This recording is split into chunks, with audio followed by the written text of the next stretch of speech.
और दोस्तों, कैसे आप लोग सब? उम्मीद करता हूँ कि आप लोग सब ठीक हैं। इंडिया के आउटरीच प्रोग्राम के लिए बहुत सारे लीडर्स को बीजेपी गवर्नमेंट ने चुना है, मोदी गवर्नमेंट ने चुना है उनको, और उनको लगा कि ये लोग जो है जाकर इंडिया के ताल्लुक से अलग-अलग मुल्कों में इंडिया के नेशनल इंटरेस्ट पे बात करेंगे और पाकिस्तान स्पॉन्सर्ड टेररिज्म जो है इसके ऊपर वो खुल के बात करेंगे।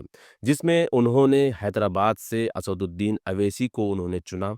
और आप यह मज़े की बात देखिए, असदुद्दीन अवैसी जो हर बार बीजेपी को टारगेट करते आए हैं, मोदी को टारगेट करते आए हैं, मगर इस बार खुद बीजेपी हुकूमत ने, मोदी हुकूमत ने असदुद्दीन अवैसी को चुना है हैदराबाद से सऊदी अरब, बहरीन, कुवैत और अल्जीरिया के आउटरीच प्रोग्राम के लिए। और वो जा किसके साथ रहे हैं?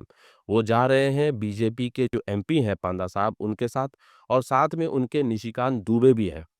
तो ये एक लेसन है, ये एक चीज़ समझना है आपको और हमको। और जितने लोग जो असदुद्दीन अवैसी का नाम लेके जो हामियाँ भरते हैं, कहते हैं कि भाई हमारा लीडर है, एक आवाज़ है, एक नमक का कंकर है, फलाँ-फलाँ, जो भी लोग उनके बारे में कहते हैं, उनके लिए यहाँ पर एक समझने की चीज़ वो ये है कि भाई आप इंडिया में रह रहे हो, आपको डेमोक्रेटिकल राइट है, आप अपने नज़रियात रख सकते हो, अपने इख्तलाफात रख सकते हो, मगर जब मुल्क की बात आती है, जब नेशनल इंटरेस्ट की बात आती है, तो आपको अपने मज़हब, अपने मसलक, अपनी बिरादरी सबको सेकेंडरी रखते हुए आपको मुल्क के नेशनल इंटरेस्ट को तरजीह देना पड़ता है। और यहाँ पर असदुद्दीन अवैसी ने वही मैसेजिंग करने की कोशिश की है मुस्लिम मैसेज को, और यही बताने की कोशिश की है कि आप जब बात आती है मुल्क की और नेशनल इंटरेस्ट की, तो आप पहले तरजीह उसको दोगे।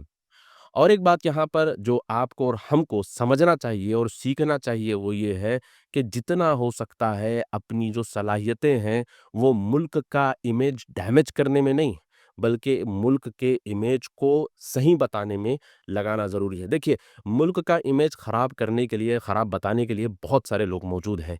ये हमारे लिए ज़रूरी नहीं है, बल्कि जो पॉज़िटिव साइड है या जो पॉज़िटिव स्टोरीज़ है मुल्क की, उन चीज़ों को हाइलाइट करना ये वक्त की ज़रूरत है। और यही बात आप देखिए, मेरे 3 साल पुराने वीडियोज़ या मेरे पुराने आर्टिकल्स देखिए या अभी के भी आर्टिकल्स आप पढ़िए, ये बात मैंने कई बार बताने की कोशिश की है कि भई पॉलिटिकल पार्टीज़ आती और जाती रहती हैं। पॉलिटिकल पार्टीज़ आती और जाती रहती हैं, मगर जो सिस्टम है, जो स्ट्रक्चर है, जो ब्यूरोक्रेसी है, जो कंट्री का, जो स्टेट का जो सिस्टम है, ये जैसा का वैसा ही रहेगा। ठीक है? तो आप इख्तलाफात रख सकते हैं।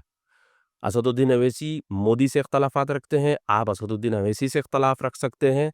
हर कोई अपना-अपना राय रखने का हक रखता है। मगर जब मुल्क की बात आती है तो सबको एक साथ खड़े होना ज़रूरी है। स्टेट के साथ रहना, कंट्री के साथ रहना बहुत ज़रूरी है। बहुत सारे लोगों को तो भाई स्टेट ही नहीं पता। लोग बोलते हैं कि भई ये स्टेट क्या होता है? ये इस्लाम में हराम है, वो इस्लाम में हराम है। ऐसा नहीं है। ऐसा नहीं है। स्टेट की अहमियत है, स्टेट वही रहेगा, ब्यूरोक्रेसी वही रहेगी, और जो स्टेट में जो लोग हैं, पब्लिक पब्लिक इंस्टीट्यूशंस हैं, वो जैसे के वैसे ही रहेंगे। पॉलिटिकल पार्टीज़ आती और जाती रहेंगी, इसका मसला नहीं है। मगर हम एक पॉलिटिकल पार्टी की नफ़रत में इस हद तक चले जाते हैं कि कभी-कभी हम एस्टेब्लिशमेंट और स्टेट और मुल्क के खिलाफ ही हो जाते हैं। तो ये बात आप ज़हन में रखिए और सीखिए ये जो इंसिडेंट्स हो रहे हैं, और ख़ास तौर पर अगर आप असदुद्दीन ओवैसी को एडमायर करते हैं, तो आप उनको देख के ये सीखिए कि भाई स्टेट के साथ कब साथ देना है, और इख्तलाफ भी करना है तो किस हद तक और किस तरह से इख्तलाफ करना है। उम्मीद है कि आपको ये बात समझ आई है। मैं आपका भाई इज़हाक तनवीर, बहुत-बहुत शुक्रिया।